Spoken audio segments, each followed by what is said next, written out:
Olá! Hoje o nosso papo é sobre algo que, olha, com certeza faz parte do dia a dia de muita gente: medicamentos. Mas a gente está usando eles do jeito certo? Vamos descobrir juntos.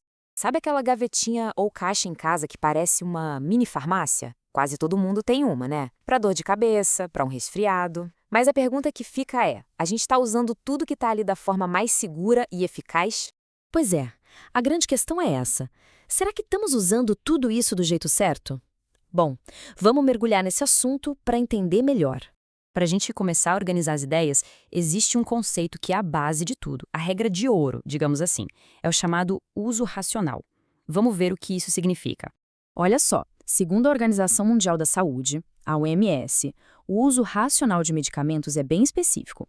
É quando o paciente recebe o remédio apropriado para sua necessidade, na dose certinha, pelo período de tempo correto e, importante, com o menor custo possível. É um equilíbrio, sabe, entre funcionar, ser seguro e ser acessível. Para ficar mais fácil de guardar, a gente pode pensar nisso como 4 pilares. Primeiro, o medicamento tem que ser o apropriado, ou seja, o certo para aquela situação. Segundo, a dose correta, nem mais nem menos. Terceiro, o período adequado, seguir o tratamento do início ao fim. E quarto, o menor custo, pensando tanto no bolso da pessoa quanto no sistema de saúde como um todo. Ok, a gente já viu o jeito certo, mas e quando isso não acontece? O que acontece quando esses pilares são ignorados? As consequências, tanto individuais quanto coletivas, são bem sérias. Então, o problema é bem maior do que parece. Primeiro, o mais óbvio: o tratamento pode não funcionar e a doença pode até piorar. Aí vem o risco de reações adversas, os efeitos colaterais indesejados. E isso acaba sobrecarregando o sistema de saúde, com mais consultas, mais internações. E no fim da linha, ainda prejudica outras pessoas, porque pode faltar aquele remédio no mercado para quem realmente precisa. É um efeito dominó. E tem mais uma coisa que muita gente nem para pensar: o meio ambiente. Sabe aquele remédio vencido que vai para o lixo comum? Ou que é jogado na pia? Ele não desaparece. Ele contamina o solo, a água, e isso afeta todo o ecossistema. É um problema de saúde pública e ambiental, tudo junto. Bom, agora que a gente já falou dos riscos, vamos dar um passo para trás e olhar para um quadro maior. Porque a forma como a gente usa medicamentos também tem muito a ver com a sociedade.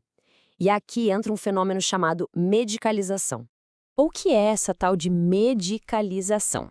É basicamente o processo de transformar coisas super normais da vida, sabe? Tipo a tristeza, a timidez, até a agitação de uma criança em problemas médicos, em doenças que precisariam de tratamento com remédio. É como pensar assim: ah, senti um pouco de timidez numa festa, de repente isso vira um diagnóstico, uma doença que precisa de um comprimido para resolver. É uma linha tênue, mas que muda tudo, né? E isso nos leva a um outro conceito, que é tipo um passo além da medicalização: a farmaceutização. É quando o remédio, o comprimido, vira a principal, às vezes a única, solução para todo tipo de problema. Inclusive para coisas que não são doenças, como, sei lá, melhorar o desempenho de quem já é saudável. Para isso não ficar tão abstrato, vamos pegar um exemplo prático: o metilfenidato. Só que antes, a gente precisa entender rapidinho o que significa uso off-label. É bem simples, na verdade.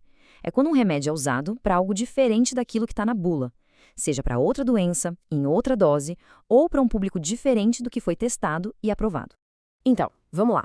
O metilfenidato foi aprovado para tratar TDAH, o transtorno de déficit de atenção e hiperatividade, certo? Só que ele começou a ser muito usado off-label por estudantes, gente saudável, para tentar melhorar a concentração nos estudos. Isso é um exemplo perfeito de farmaceutização. Um remédio que era para tratar uma condição específica vira uma ferramenta para melhorar uma capacidade que já é normal. Ok, já entendemos o contexto geral. Agora, vamos trazer a conversa para o nosso dia a dia.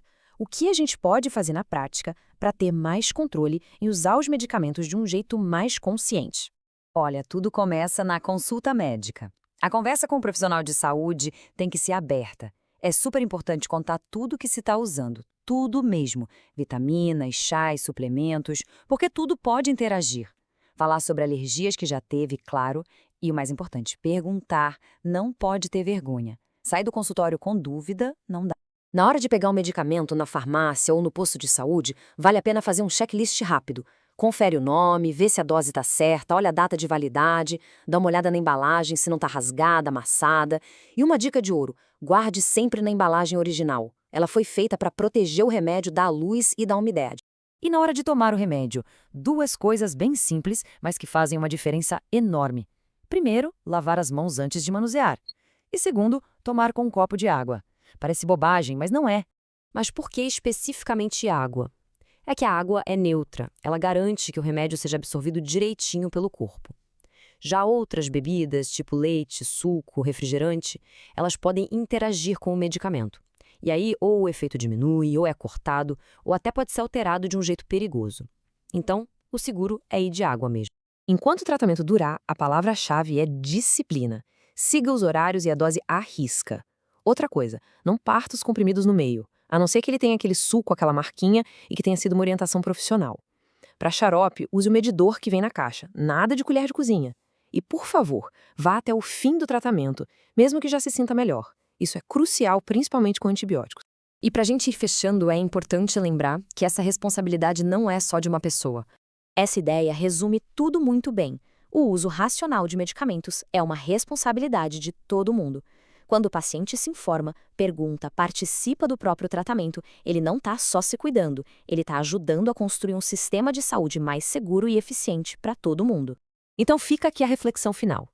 Da próxima vez que a caixinha de remédios for aberta em casa, o que será que vai passar pela cabeça? Será que algo vai mudar no jeito de olhar para aquele comprimido?